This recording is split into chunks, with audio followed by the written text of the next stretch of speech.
வணக்கம் உறவுகளே. நலமா வளமா வளமோடு வாழுங்கள். காலத்தை கணித்த கலாராணி அம்மா இன்றைய காணொளி தொகுப்பு அதுதாங்க. சிதம்பர ரகசியங்கள் அப்படிங்கிற வரிசையில் பிரபஞ்ச சக்தியின் பிறப்பிடமாக பிரபஞ்சத்தோடு தொடர்பு கொள்ளக்கூடிய தகவலை பற்றி சில தகவல்களை நாம் இதில் பதிவிட்டிருந்தோம். அது எங்கிருந்து ஆரம்பிச்சது அப்படிங்கிற பதிவு தான் இன்று. சில ஆண்டுகளுக்கு முன் பிரார்த்தனை பிரார்த்தனை பிரார்த்தனை என்று சென்று கொண்டிருக்கும் பொழுது என்னுடைய அக்கா ஒருத்தவங்க அவங்க என்ன பண்ணாங்க, அவங்களுக்கு பழக்கமான ஒரு ஆன்மீகவாதி மற்றும் அக்காவுடைய தோழி அப்படின்னு சொல்லலாம், அவங்க கிட்ட ஒரு நாள் என்ன அழைச்சிட்டு போனாங்க. அழைச்சிட்டு போய் அவங்க கிட்ட விட்டு, இவன் எப்போ பார்த்தாலும் பிரார்த்தனை பிரார்த்தனை அது எதுன்னு சுற்றிக்கிட்டு இருக்கான், கல்யாணம் பண்ணி பொண்ணு இருக்கு, இன்னும் முழுமையாக வாழ்க்கையில் எதையும் சாதிக்கலை அப்படின்னு சொல்லி இவனுக்கு ஒரு நல்ல வழி காட்டுங்க அப்படின்னு கொண்டு போய் அவங்க கிட்ட விட்டாங்க. அவங்க என்னை பார்த்த வேகத்துக்கு அற்புதமான ஒரு கணிப்பை சொன்னாங்க. அந்த கணிப்பை நான் அடுத்து சொல்கிறேன். உன் ஜாதகத்தை எடுத்துட்டு வா அப்படின்னு சொல்லிட்டு எங்கள் அக்காட்ட என்ன சொல்லிட்டாங்க, இவனை பற்றி கவலைப்படாத நான் பார்த்துக்கிறேன் அப்படின்னுட்டாங்க. வேறு எதுவும் பேசலை, பொதுவான விவரங்கள் மட்டும் பேசிக்கிட்டு இருந்துட்டு ஒரு நேரம் குறித்து ஒரு புதன்கிழமையில் மாலை நேரத்தில் ஒரு நேரத்தில் அந்த ஜாதக விவரங்களோட வந்து பார்க்கணும் அப்படின்னு சொல்லிட்டாங்க. சரின்னு நான் புறப்பட்டு போயிட்டேன். அந்த குறிப்பிட்ட நாளில் நேராக வந்து அவங்கள நான் சந்திக்கிறேன். ஜாதகத்தை வாங்கி அப்படி பார்த்தாங்க. பார்த்த அடுத்த வினாடி சொன்னாங்க, நான் நினைச்சது சரி அப்படின்ட்டு ஜாதகத்தை எடுத்து மடித்து வச்சுட்டாங்க. மடித்து வச்சுட்டு உனக்கு என்ன தேவை அப்படின்னு கேட்டாங்க. நீண்ட கால தேடுதல் ஒன்று இருக்கு அப்படின்னு காணொலியில் சொன்னேன் இல்லைங்களா, அதை பற்றி நான் அவங்கக்கிட்ட பேசுகிறேன். நிச்சயமாக நடக்கும். உன்னுடைய 53வது வயதுக்கு மேல் 54வது வயதுக்குள் அதுக்கான பாதை உருவாகும். வடநாட்டில் உனக்கு அழைப்பு வரும். இன்னும் சொல்ல போனால் உத்தரப்பிரதேசம் தான் உனக்கான இடம் அப்படின்னு சொல்லிட்டாங்க. சொன்னது மட்டும் இல்லாமல் அடுத்து என்ன சொன்னாங்க அப்படின்னு கேட்டிங்கன்னா, ரொம்ப சீக்கிரத்தில் நீ இந்த இடத்த விட்டு வெளில போயிடுவ. அதன் பிறகு உனக்கு வர வேண்டிய அனைத்து வகையான விவரங்களும் உன்னை வந்து சேரும். நீ செய்ய வேண்டியதெல்லாம் ஒன்னே ஒண்ணுதான். உன் மனைவிக்கு உன் மகளுக்கு தேவையான அனைத்து விதமான செய்திகளையும் செய்து வச்சிரு. அதாவது வருமான ரீதியாக அவங்களுக்கு தேவையானதெல்லாம் பண்ணி வச்சிரு. அதன் பிறகு உனக்கான வாழ்க்கை ஆரம்பிக்கும். பொதுவாக எல்லாருமே வந்து வாழ்க்கையை வெறுத்தோ இல்லை வாழ முடியாமலோ தான் சன்னியாசி ஆவாங்க. அதாவது பஞ்சத்துக்கு அடிப்பட்ட சாமியாராக தான் எல்லாரும் இருப்பாங்க. ஆனால் நீ பணக்கார சாமியாக மாறுவ. அது உனக்கானது.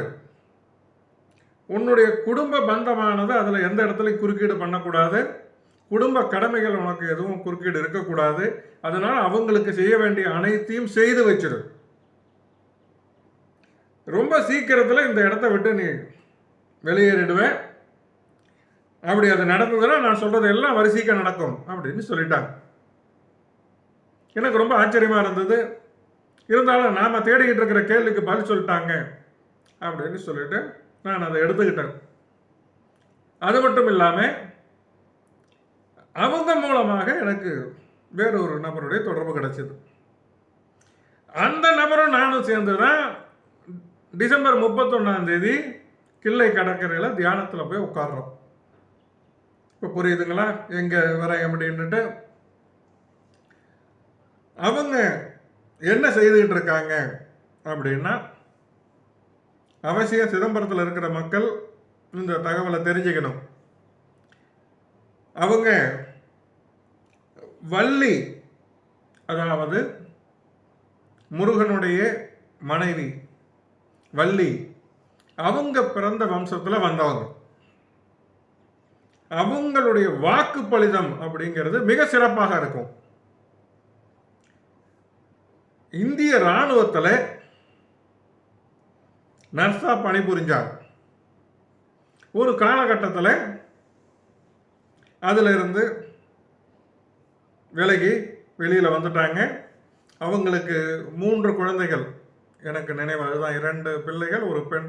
அனைவருமே இராணுவத்துறை சார்ந்த விவரங்களில் தான் இருக்காங்க. அது மட்டும் இல்லை, சிதம்பரத்தில் அபிராமி சமேத அமிர்தகடேஸ்வரர் ஆலயம், திருக்கடையூருக்கு போய் நாம சேவிக்கக்கூடிய அம்பாள், சிதம்பரம் நடராஜர் கோயிலுக்குள்ள ஒரு இடத்துல இருக்காங்க. நான் சொல்றது கோயிலுக்கு வெளியில. அம்பாள் இவங்களுக்கு பிரதட்சமாகி ஆணையிட்டதன் அடிப்படையில் அபிராமி சமேத அமிர்தகடேஸ்வரர் ஆலயம் உருவாக்கி வழிபட்டுக்கிட்டு வராங்க. எங்க இருக்கு அந்த இடம் அப்படின்னு கேட்டீங்கன்னா, சிதம்பரம் வண்டிகேட் பகுதி. வண்டிகேட் பகுதியில் அந்த வண்டிகேட் முக்கட்டுக்கும் கொஞ்சம் முன்னாடி பள்ளிப்படைக்கு உள்ள போகக்கூடிய ஒரு சாலை திரும்பும் சின்னதா. அந்த சாலை திரும்பின உடனே இடதுபுறத்தில் உள்ளுக்குள்ள இந்த ஆலயம் அமைஞ்சிருக்கு. ரொம்ப அற்புதமான ஆலயம். இவங்களை நான் சந்திச்சுட்டு வரேன். சில தினங்கள்லேயே நான் திருச்சிக்கு இடம்பெயர்றேன். சிதம்பரத்திலிருந்து இடம்பெயர்றேன். எப்போ இடம்பெயர்றேனோ அப்பயே நான் முடிவு பண்ணிட்டேன் எனக்கான விவரங்கள் ஆரம்பிச்சிருச்சு அப்படின்னு. அதே மாதிரி அடுத்த சில நாட்களில் என் தந்தையாருக்கு வர வேண்டிய சொத்துக்கள் என்னை சேருகின்றது. இன்று வரை அதிலிருந்து நிலையான ஒரு வருமானம் வரக்கூடிய வாய்ப்பு ஏற்படுகிறது. உடனடியாக நான் செய்த வேலை என்ன அப்படின்னா, எல்லாத்துக்கும் தயாராகணும் அப்படின்னு சொல்லிட்டு கிடுகிடுன்னு என் மனைவிக்கு என் மகளுக்கு தேவையான விவரங்களை செய்ய ஆரம்பிச்சுட்டேன். 50 வயதை கடந்தும் அடுத்த கட்டத்துக்கு என்ன தயார்படுத்திக்கிட்டேன், காத்துக்கிட்டு இருக்கேன். அந்த நிகழ்வு என்ன அப்படின்னு அடுத்து சொல்கிறேன். இப்படிப்பட்ட சூழ்நிலையில் அந்த அம்மா மூலமாக ஏற்பட்ட தொடர்பில் ஏற்பட்ட ஒரு ஆன்மீக ஆசான், நானும் அவங்களும் தான் தில்லை காளியை சேவிச்சுட்டு டிசம்பர் மாதம் 31ஆம் தேதி கிள்ளை கடற்கரையில் போய் உட்காடுறோம். தியானத்தில் அமர்ந்துட்டேன். என்னுடைய அலைபேசி தொடர்ந்து அடிச்சுக்கிட்டு இருக்கு. அதெல்லாம் அவங்ககிட்ட இருக்கு. நண்பர்கிட்ட கொடுத்துட்டு நான் தியானத்தில் இருக்கேன். 40 நிமிஷம் 45 நிமிஷம் முறையாக கடல் நீரில் மார்பளவு நீரில் தியானத்தில் இருக்கேன். இடுப்பளவில் உட்கார்றேன், மார்பளவுக்கு அது வரும். தியானம் முடிச்சுட்டு வெளியில் எழுந்துச்சு வரேன். அவங்க சொல்கிறாங்க, ஜி உங்களுக்கு தொடர்ந்து அழைப்பு வந்துக்கிட்டே இருக்கு, என்னன்னு பாருங்கள். அப்போல்லாம் ஆண்ட்ராய்டு ஃபோன் என்கிட்ட கிடையாது, அதை பற்றி விவரமே எனக்கு தெரியாது. பட்டன் ஃபோன் தான். அந்த ஃபோனை எடுத்து பேசுகிறேன். யார் அழைச்சிருக்காங்களோ அவங்கள தொடர்பு கொண்டு பேசுகிறேன். என்னோடு பேசக்கூடிய அந்த நபர் மிக அற்புதமான ஒரு செய்தியை சொன்னாங்க. அவங்க யார் அப்படின்னு கேட்டிங்கன்னா, கரூருக்கு பக்கத்தில் திரு ஈங்கோய் மலை அப்படின்னு ஒரு இடம் இருக்கு. நிறைய பேர் அதை பார்த்துருப்பாங்க, கேள்விப்பட்டிருப்பாங்க. அங்கே சுவாமி அத்வைதானந்தர் ஆரம்பித்த ஒரு ஆசிரமம் இருக்கு.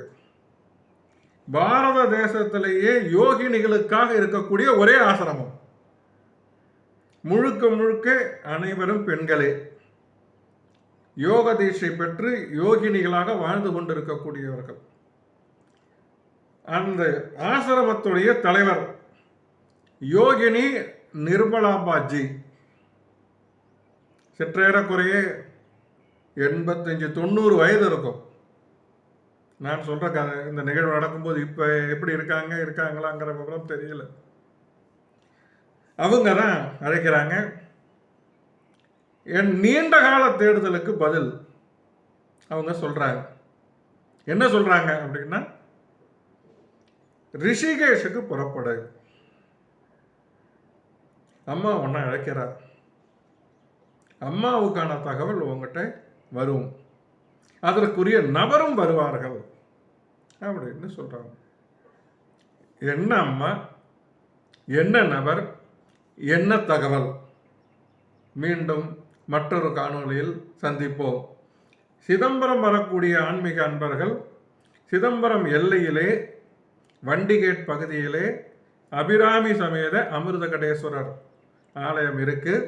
அங்கதான் காலத்தை சரியாக கணித்து சொல்லும் கலாராணி அம்மா அவர்கள் வாழ்ந்து கொண்டிருக்கின்றார்கள். நான் சென்னைக்கு வந்ததுக்கு பிறகு ஒரே ஒரு முறை தான் அவங்களுக்கு பேச வாய்ப்பு கிடைச்சிது. அவங்கள சந்திச்சே 10 ஆண்டுகளுக்கு மேலே ஆயிட்டது. இனி வரக்கூடிய காலங்கள்லையாவது அவங்கள சந்திக்கணும்னு முயற்சி பண்ணுறேன். அதனால் அவசியம் அனைவரும் ஒரு முறை சிதம்பர ரகசியங்களில் ஒன்றாக வழங்கும் அந்த ஸ்தலத்திற்கு சென்று அவர்களை தரிசித்து வர வேண்டுமாய் கேட்டு உங்களிடமிருந்து விடைபெறுகிறேன். என்றும் உங்களுக்காக நான், உங்களோடு தான்.